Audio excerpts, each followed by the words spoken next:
Leading into our first game against Big, I think we're feeling pretty confident. We've had a pretty successful boot camp. We did a lot of practice. We played 12 hours a day, so I think we're definitely feeling confident coming into this game for sure. It's kind of hard to prepare for that team because they haven't played since Cologne, so we can watch as many demos as we want, but they're the type of team that changes a lot and they have a lot of different tactics, like they're very tactical with Gobby leading them. So it's kind of hard to know what to expect since there's been like a month and a half, 2 months off since they last played an official match. So we're trying to get the best idea that we can from watching some of their demos, but most of all we're just trying to play our own game on that map. We know what Big likes to do because we practice Big on Overpass, and we felt like we had a really good chance against them. We absolutely destroyed them in that practice, and it's funny because we just read an article where it said that Smooya was like, he said like they destroyed us in practice. I mean, I don't know, practice is practice, right? But anyways, we think we'll end up on Overpass, and we're going to be prepared for it, and we're just going to do our best. Position just showing some presence now, but it seems they will be rotating perhaps towards the connector. It's a long rotation, they're taking their safer routes. Gobby moving into position as well. Nothing doing there for Tizian. Now down to Smooya and Gobby. Smooya coming in from the back. Jakem denies him, and that will be 1 round on the board for Renegades. Finally, they get it done. Trying to force Azza through, and indeed they've got the sniper, but Gobby can't get it done. Oh, it's so close! Woo! But Renegades just get a 4th round on the board. That was so close.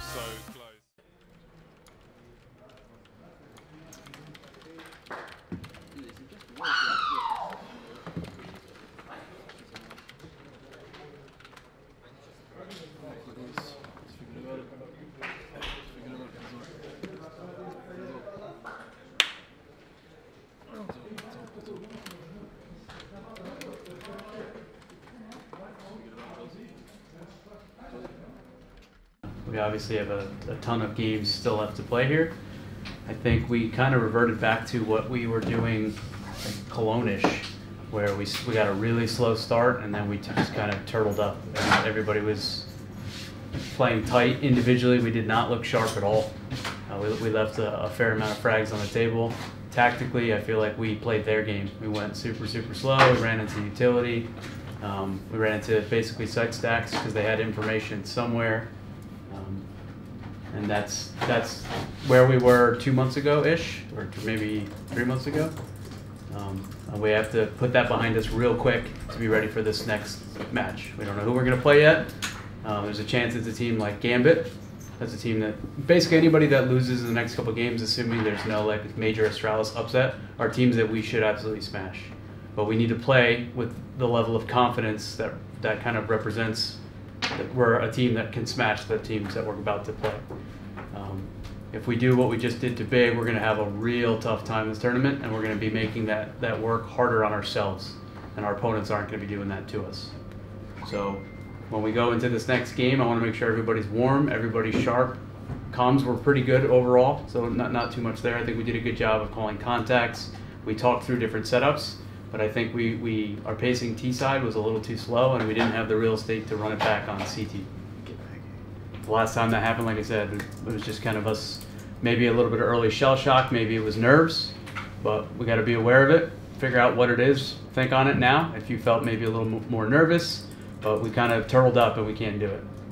So whether that means maybe no the next couple gun rounds, if we start T-side on whatever the next match is, maybe they're rushes so that they're full speed and everybody's just instantly slammed into the game.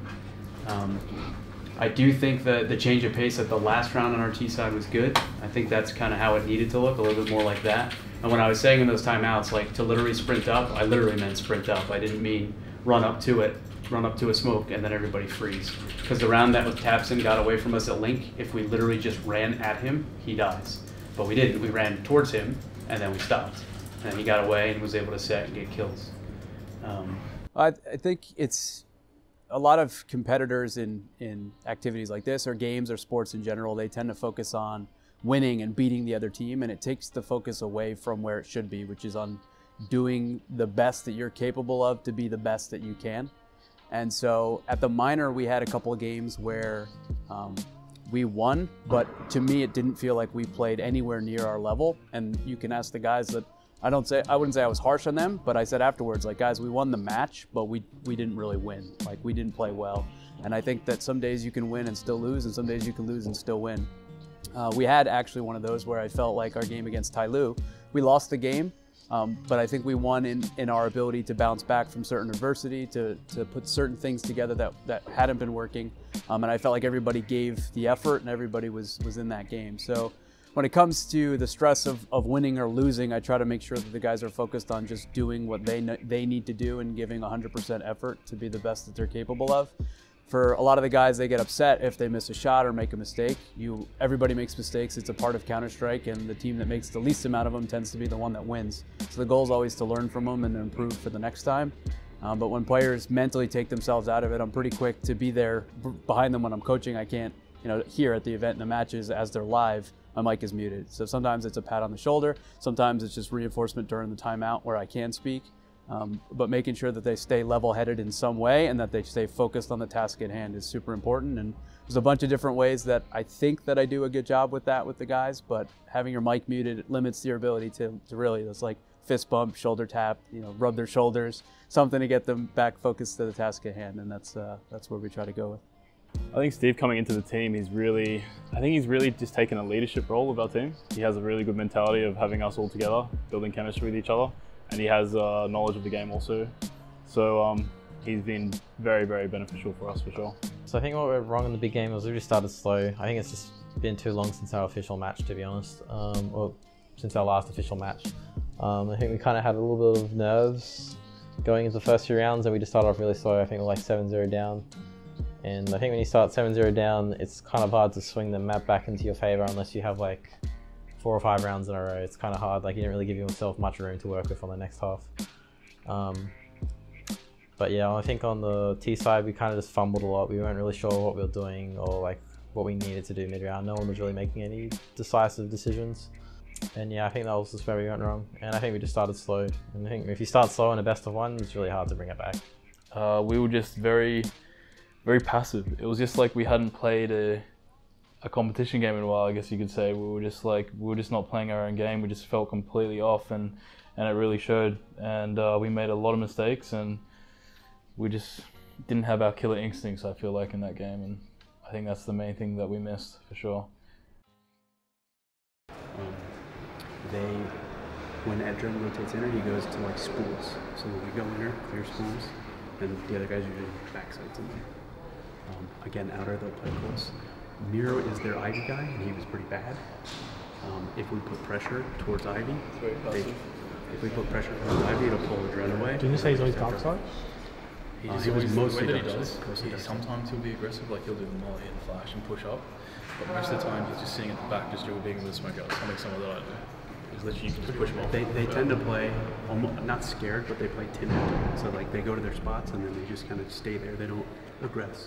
So brown halls, you guys can take that. I think green lights will work for us on our key side, taking that fight. Just have to make sure if we're throwing executes and we're coming up T-con the ladder, we're clearing close. Because they'll play sandwich, they'll play all off, they'll play E-box on the side red.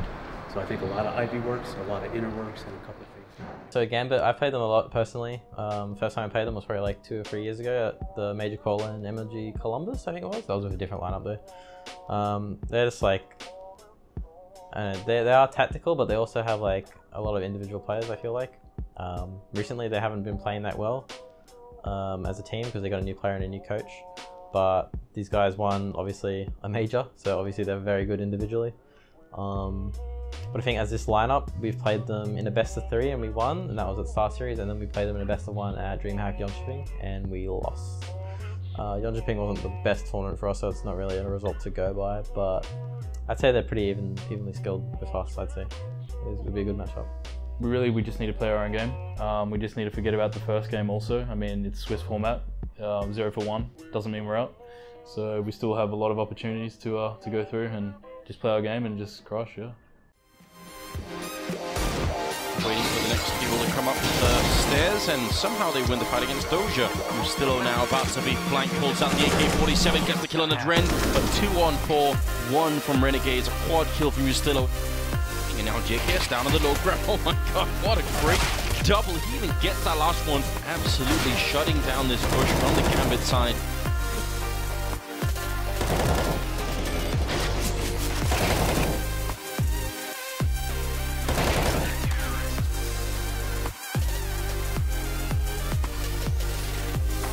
Coach JKS, if he sticks around, might get a chance here. Remember, you can shoot under the train. We saw that earlier. He wants to do it a little bit. He's going to get that first fight, and now Mo's on the other side, very low on health, and JKS not quite sure where to position himself. He's got... and he's waited a lot. Oh, the timing. If he had looked the other way just a couple of more seconds, that would have been it.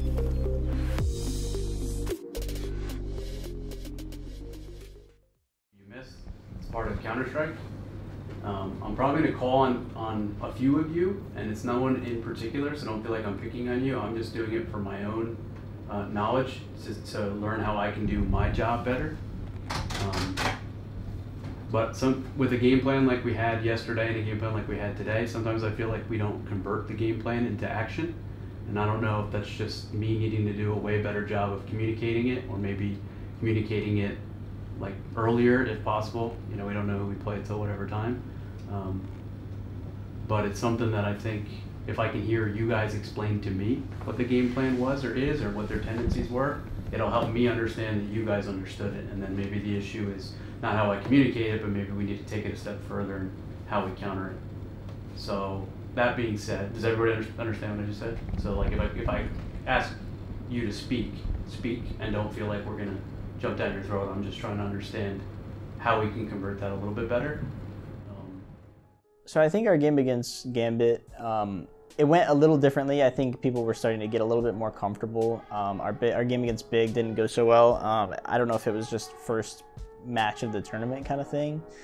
But yeah, we were not as comfortable as we thought we were going to be. There were even like just nerves involved. You know, we weren't feeling it. And then going into Gambit, we had a little bit more of a game plan. You know, we thought we just could shake off the first match, and then come up against Gambit. But again, we're just going to do our best, right? It's the same kind of thing. Like, we're just going to have a game plan. We're going to do our best, and we just hope to come out with a win, because historically we don't have the best start at tournaments, and we kind of want to change that. So.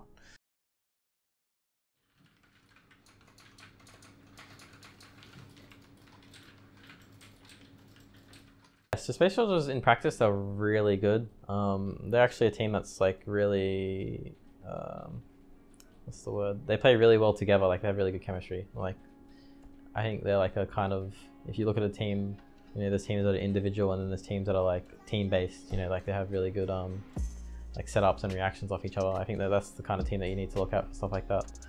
They have Calix and Xantares, which are two really good individual players, and as well as Paz. And yeah, I think they're just a team that I respect a lot. I think they kind of, similar to us, they've grinded up the ranks. Like, they're kind of like, not going to say they weren't that great before, but they were kind of like not at many tournaments before, and now they're at like all the really big tournaments. So they've obviously gotten a lot better, and they've improved a lot. At this tournament, they're playing with their coach, which, you know, obviously it's just a shitty situation for them. And, you know, you read the stuff that they say on Twitter, like how they're like kind of sticking together and kind of like fuck the haters, almost kind of thing like that. It's really awesome to see. Like, I have a lot of respect for them, so it should be a good match, and hopefully we don't. I'm gonna say, like, I think there will be a bit of pressure on us just because they're playing a coach, and I guess everyone expects us to win, and everyone's gonna be going for them. So yeah, but hopefully we can just pull through and stay mentally composed.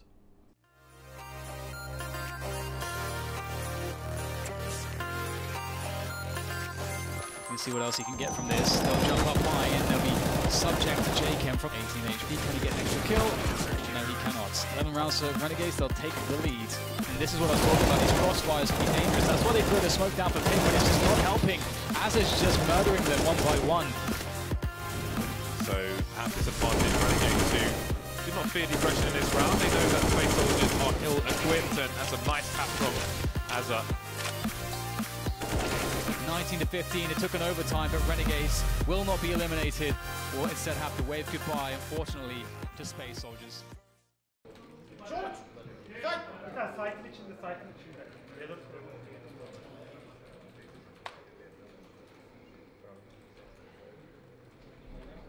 Had having a bit of a They all ran up and over. For one round, they all ran up. I didn't play. Counts just kept max-inning.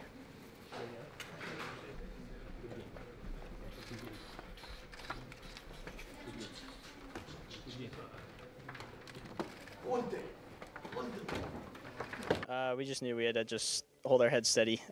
We were losing ourselves a little bit at the end of that half, just kind of choking a bit of a lead, but it's okay because we kind of gathered our thoughts and just everybody calmed down for a bit and we pulled through.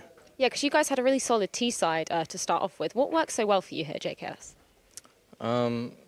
Well, I mean, on T side, we kind of started off strong, but we lost the first couple of gun rounds. I think we just kind of started taking it slower, and we just stopped putting like so much pressure on ourselves mid-round. I think if we just stayed calm and eventually just worked the round out like slowly, we eventually won. Yeah, because you guys seem to put a lot of pressure like on B, going up sort of top banana. Did you find any weaknesses there to exploit?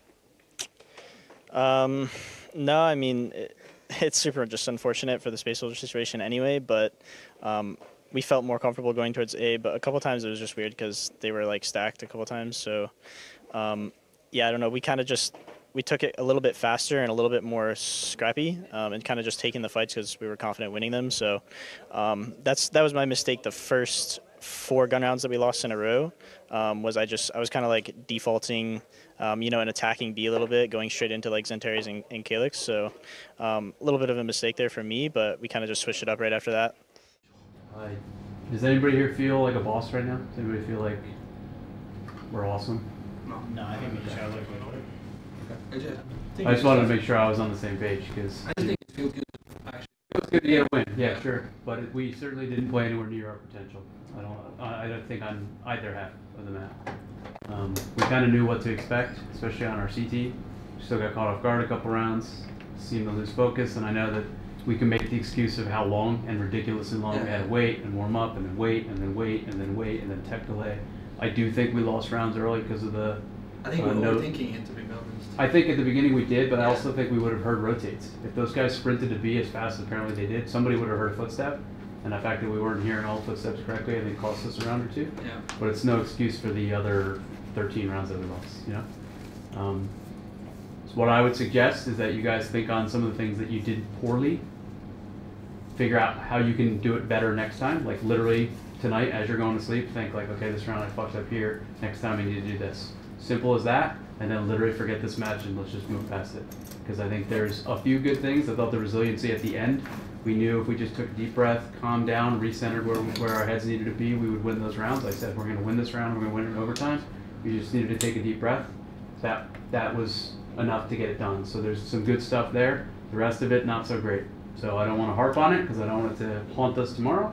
Just figure out 1 or 2 things you can learn, apply it to your game, and we'll just move on. The game against Space Soldiers, it was a little weird just because of Space Soldiers' situation, and of course, just about everyone felt bad for them. It's super unfortunate that they had to play with their coach, but they still made it a close game. We really didn't play as well as we should have. It's super unfortunate for them, but we're just happy that we got out with the win because we really didn't want to get knocked out 0-3. We're generally good at playing with our backs against the wall anyway. So I would say after that win, hopefully that just gives a little bit of momentum to go into our 1-2 match and actually take the win over that. Are we feeling good? 2 things I'm asking you guys, every single person. 2 things I'm demanding of every single person. First one, 100% focus and intensity on the round that you are in. I don't want you thinking about what you're going to eat. I don't want you thinking about yesterday's matches. I don't want you thinking about your girlfriend or your mother or your cousin or anything except the round that you are in. 100% focus. The second thing I am demanding of you guys is that you play your game the way that we practice. If we play the way that we practice, the game will take care of itself. You have to focus on the round that you're in and play it the way that we practice. You give me those 2 things today, we'll be fine, and I can ask nothing else of you guys. You guys with me? Yep. Renegades on 3. 1, 2, 3. Renegades!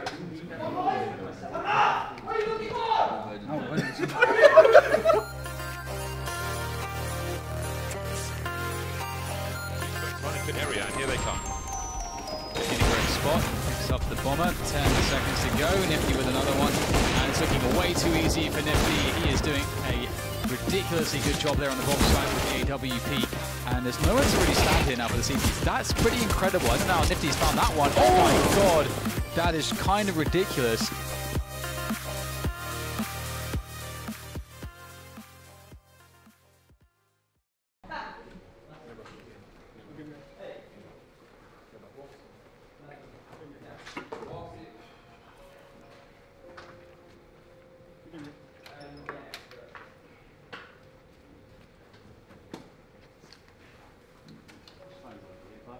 Playing against Tyloo today, it was pretty rough. We ended up losing. Yeah, we had a real rough start to our CT side. We ended up losing the half like 12-3 or something like that, but there was a lot of issues during this game. We constantly had technical issues, probably about 3 or 4 stops in the game with not able to hear footsteps and stuff like that, and I think that got in some people's heads and maybe caused some frustration for sure. And along with us not really, I don't think we played as confident. Definitely not as confident as we played against them at the Asian Minor, where we smashed them pretty good in the grand final. So I feel like today was not, it was a shadow of ourselves pretty much. Yeah, it was pretty disappointing. It's actually pretty depressing because I think we started really slow once again on CT side though, this time on Inferno, which yesterday we had a really good CT side on Inferno. It seems that we just start slow in these games. I feel like that's the issue. It was really hard for me to hold my spot, and I feel like I let the team down in that regard. For the first like 7 rounds, I didn't even have a kill, I think. So I was kind of playing into my mental state. So yeah, I think it's the small blunders by us which cost us a lot of rounds in advance. And obviously, it's not an excuse at all, but there were a couple of technical issues with the PCs. Like for some rounds we couldn't actually hear footsteps, which is pretty important in CS. So that kind of, I don't know. I think we stayed really composed during that time, but it obviously didn't help having those issues. And the other team was having those issues too as well. At certain moments of the game, I think it was quite random. I think we definitely lost 1 round on T side where we couldn't hear the person running away, which if we won that round, I think we would have broke their money and would have given us like an extra 2 or 3 rounds. So that's quite annoying, but I think in the end we just didn't really play that well in the first half, which didn't give us much room to work on T side. So ultimately it's our fault, bottom line.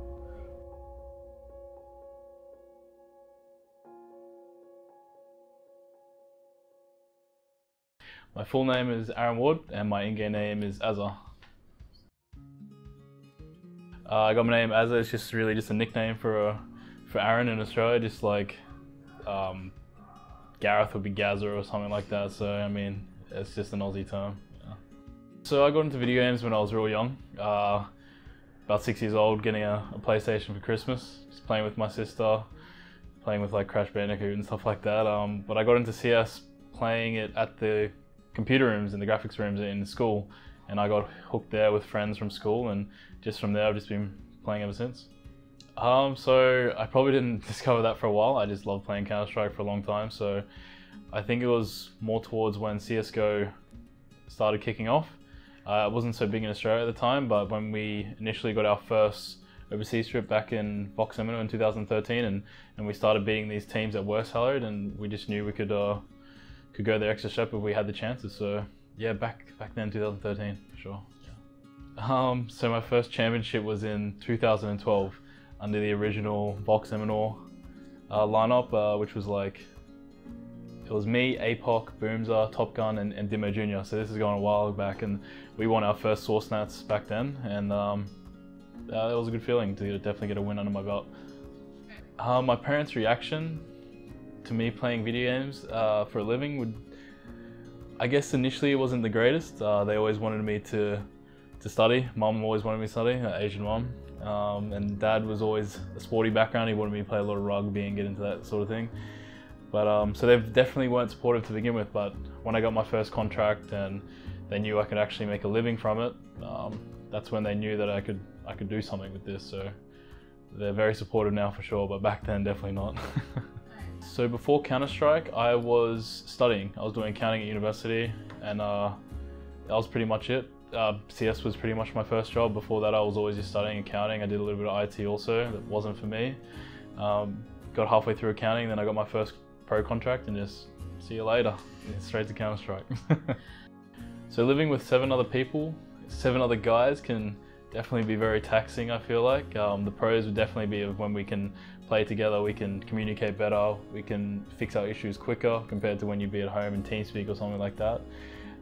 So that's definitely the pros, but having 7 people in the house of a con would definitely be you get sick of each other sometimes, and sometimes you just want your own space just to get out of the house and do your own thing. And yeah, I still love the game. I have a lot of passion for the game, so I can definitely see myself playing professionally still for years to come. Until that passion and love dies for the game, I guess that's when I'll stop, but till then, still a while to go. So goals for this year as a team, I think they'll be to lift more trophies, to be more consistent as a team, because we know we have what it takes, but sometimes we just hit some rough obstacles here and there, which can take a toll. But we know we definitely have the skill to be up there with some of these other teams. Individually, I think it'll be more just to focus on my own game more individually, and just focus on my own game, because I feel like I focus a lot on the team, where I could be more selfish a little bit, I think. But yeah. What's next for Renegades? So I think we'll be flying out and going back to America to get back into practice, I guess. We have a few tournaments coming up, so we'll have ESL Pro League starting up pretty soon, which will be online. We've got, what else we have? We have IAM Chicago, which will be in, I think that's November. And then a little bit before that, we've also got another Star Series at early October. So we've got a few tournaments coming up and a lot of online tournaments also coming up too. So hopefully get some good prac in now and see how we go.